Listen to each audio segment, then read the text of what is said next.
弟兄姊妹平安，今天是2025年2月20号。今天的经文是诗篇37篇第1节到11节，39节到40节，创世纪43章16节到34节，罗马书第8章第1节到11节。今天要跟大家分享的主题是信靠上帝。基督徒的生命需要仰望上帝，需要倚靠上帝。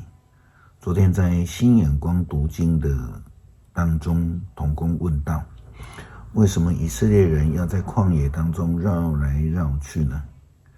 根据民数记第21章的经文来看，我们就知道以色列人一方面想要靠上帝，一方面又埋怨上帝，怪罪上帝。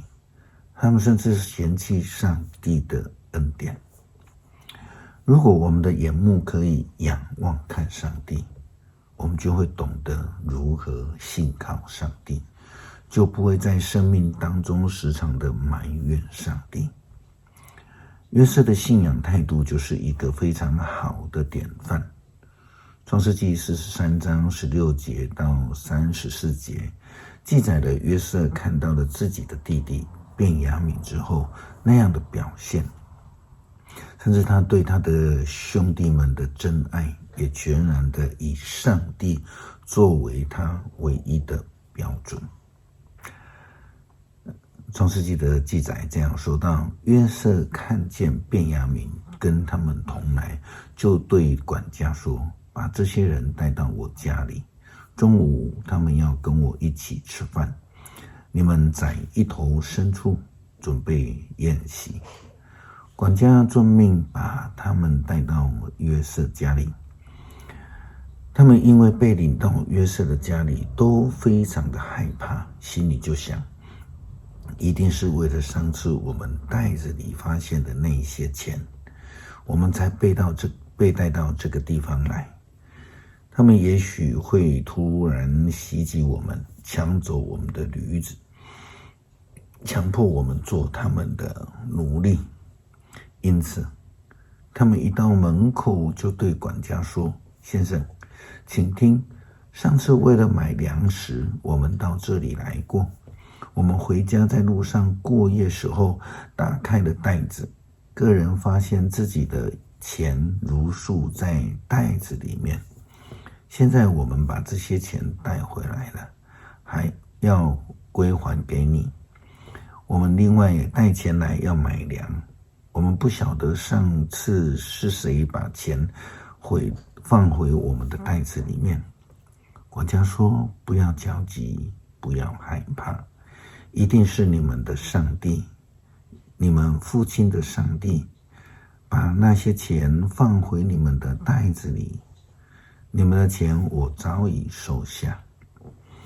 接着他把西缅带出来交给他们，管家领他们到屋子里，给他们水洗脚，又喂他们的驴。他们把礼物准备好，等中午约瑟回来的时候要送给他。因为他们得到通知，他们要跟约瑟一起吃饭。约瑟回到家里，他们就把礼物带进去，呈现给他，向他跪拜。约瑟问他们好，接着又问，你们向我提起过你们年老的父亲，他老人家可好，还健在吗？他们回答，你的仆人，我们的父亲还健在。于是又要向他跪拜。约瑟看见自己的弟弟便雅悯，就说，他就是你们告诉我过那最小的弟弟吗？孩子啊，愿上帝赐福给你。约瑟一见到自己的弟弟，心里非常的激动，几乎当众就哭了起来。于是他离开他们，避进自己的房间，哭了一阵。他洗了脸再出来，抑制自己的感情，命令开饭。约瑟自己坐在一席，他的兄弟们坐另一席。参加宴席的埃及人另有一席，因为埃及人认为跟希伯来人同桌吃饭是有失尊严的事。兄弟们面对约瑟坐席座位都按照长幼次序安排，这样的安排使他们觉得奇怪，彼此对望。菜是从约瑟那一桌分给他们的，便雅悯分到的是别人的5倍。他们跟约瑟一起吃喝，非常快乐。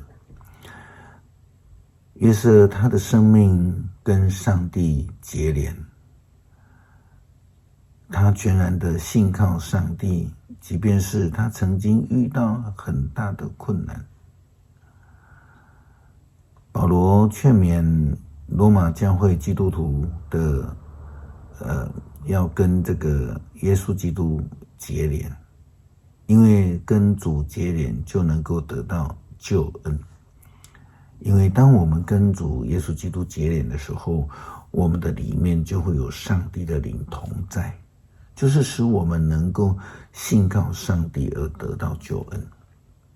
罗马书第8章第1节到11节，保罗这样说道：如今那些活在基督耶稣生命里的人就不会被定罪，因为圣灵的法则就是那使我们跟基督耶稣联合而得生命的，已经从罪和死的法则下把我们释放出来。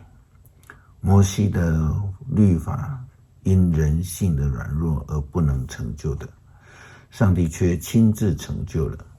上帝差遣自己的儿子，使他有了跟我们人相同的罪性，为要宣判人性里面的罪，把罪除去。上帝这样的要使法律的正当要求实现在我们这些不服从本性只顺从圣灵的人身上。因为服从本性的人意向于本性，顺服圣灵的人意向于圣灵的事情。意向于本性就是死，意向于圣灵就有生命和和平。所以意向于本性的人就是跟上帝为敌，因为他不顺服上帝的法则，事实上也不能顺服。服从本性的人不能够得到上帝的喜欢。至于你们，既然上帝的灵住在你们里面，你们的生活就不受本性的支配，只受圣灵的管束。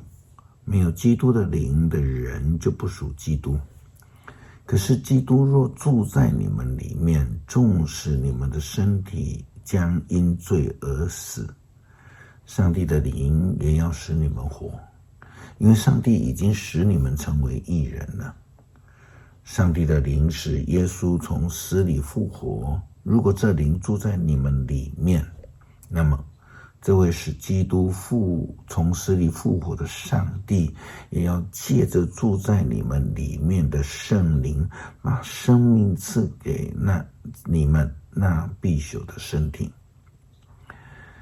有圣灵同在的人就会脱离本性，不会再靠自己而信靠上帝，这样的人就必得到上帝的救恩。诗篇37篇第11节到11节，39节到40节。不要因作恶的人懊恼，不要羡慕行不义的人，他们要像草一般很快的枯干，他们要像花木一样的凋残。要信靠上主，努力行善，安居在这一片土地上，享受康宁。要向上主寻求喜乐，他一定成全你的心愿。要把自己交托给上主，信靠他，他会帮助你，他使你的公平如光照射，他要使你的正义如正午的太阳。要耐心等候上主的面前，不要因心生而懊恼，不要因恶魔得逞的人而不平。不要气愤，不要发怒，不要懊恼，这对你们有害无益。信靠上主的人要安居在这一片土地上，但是作恶的人要被赶走。只要一眨眼，邪恶的人就会消灭，你找他们也找不到。但是谦卑的人要定居在这片土地上，他们要安享无穷的幸福。上主拯救一人，在患难时保护他们，上主帮助他们，他救他们脱离邪恶的人，因为他们向他寻求庇护。恳求圣灵进入我们的心，使我们谦卑顺服，愿意降服上帝的救恩。因为全然的信靠上帝而得救恩。祷告奉主耶稣基督圣名求，阿们。